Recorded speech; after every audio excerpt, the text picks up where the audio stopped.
Hai guys, kembali lagi di podcast Nami bareng aku Deswita dan aku Miska. Seperti biasa kita ngobrol santai soal karya-karya visual, fotografi, desain grafis, dan kita kaitkan sama pelajaran DKV.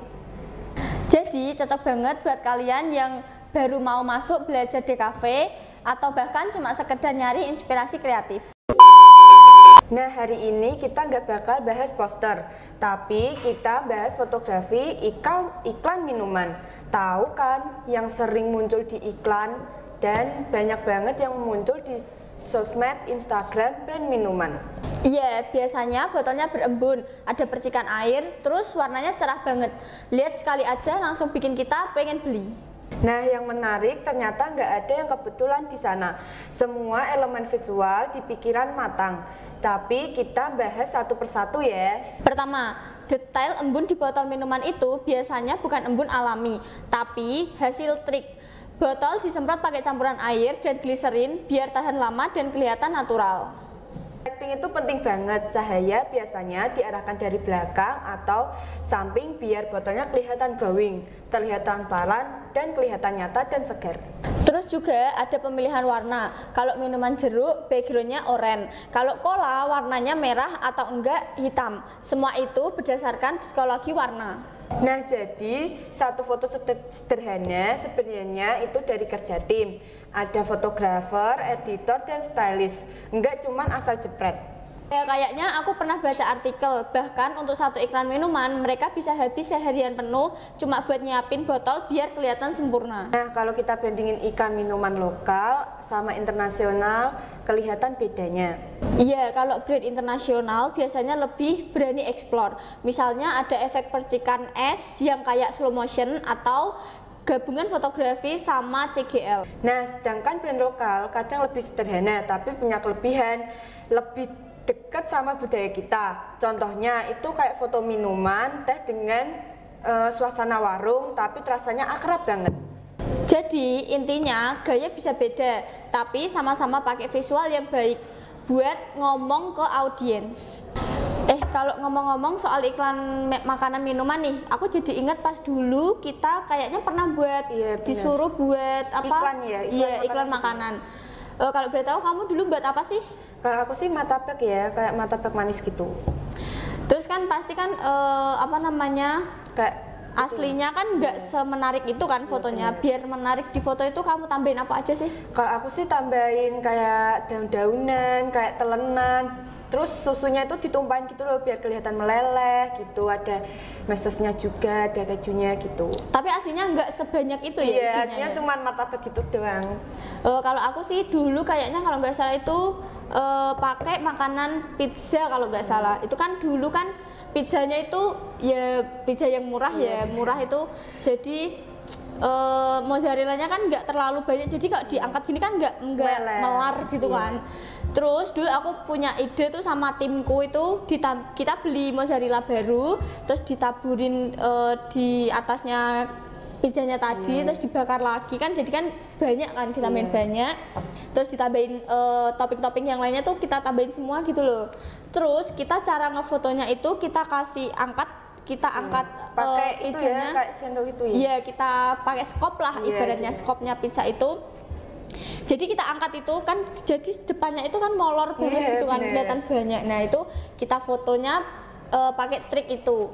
Terus jadi di foto itu kelihatan tebel, kelihatan menarik banget gitu loh. Terus kita kasih elemen-elemen yang lain lagi gitu. Biar bagus gitu ya. Iya, jadi biasanya iklan-iklan yang kalian lihat di TV, di sosial media, iklan makanan, minuman atau apapun itu tuh aslinya nggak semenarik yang mereka tampilin. Itu karena trik, ada tips-tipsnya. Iya, itu trik mereka biar audiens tuh menarik gitu loh, ya tertarik biar pengen beli itu gitu. Jadi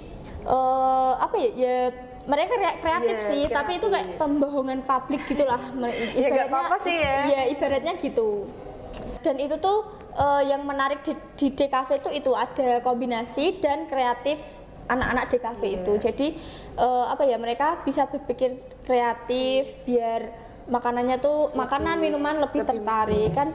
Anak di kafe kan nggak cuma buat iklan minuman makanan, tapi iklan produk-produk yang lain itu aslinya masih banyak juga sih. Iya, nggak semenarik yang kalian lihat di sosial media. Nah, kalau ditarik ke pelajaran di kafe, karya fotografi iklan ini bisa nyambung ke fotografi produk. Itu teknik lighting dan styling. Nah, yang kedua, teori warna, pemilihan background dan apa itu? Props apa ya itu ya? Tuh, terus yang ketiga, komunikasi visual, bikin orang pengen beli gitu. Terus yang keempat, desain pemasaran, gimana sih visual mempengaruhi perilaku konsumen gitu. Oke, sekarang kita bakal kasih tips biar foto produk ala iklan kalian tuh keren banget. Yang pertama, perhatiin lighting. Lighting natural bisa oke, tapi kalau bisa ditambahin lampu bantu. Yang kedua, tambahin detail kecil, embun buatan, es batu palsu atau buah potong biar lebih menarik. Yang ketiga, gunakan warna yang tepat. Warna background harus mendukung rasa atau brand. Yang keempat, mainkan angle. Low angle bikin produk berpengaruh, berwibawa. Flat light bikin suasana lebih fun.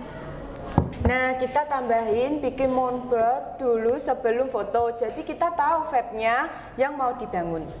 Setuju, kalau nggak ada proper lighting, bisa juga akalin pakai cahaya matahari pagi deket jendela. Dan jangan lupa eksperimen. Kadang foto paling keren itu justru lahir dari percobaan yang nggak sengaja.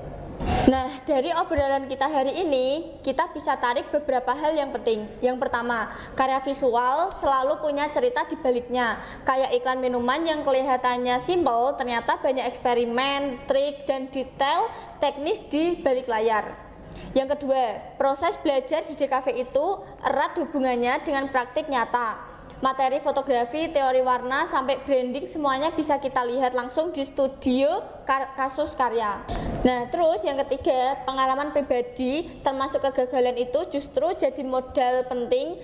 Dari kegagalan foto produk sampai eksperimen lighting seadanya, semua itu bikin kita lebih peka terhadap detailnya. Yang keempat, tips praktis sederhana kayak lighting alami, moodboard, terus atau proper background, terus udah cukup buat ningkatin kualitas karya meskipun alatnya terbatas.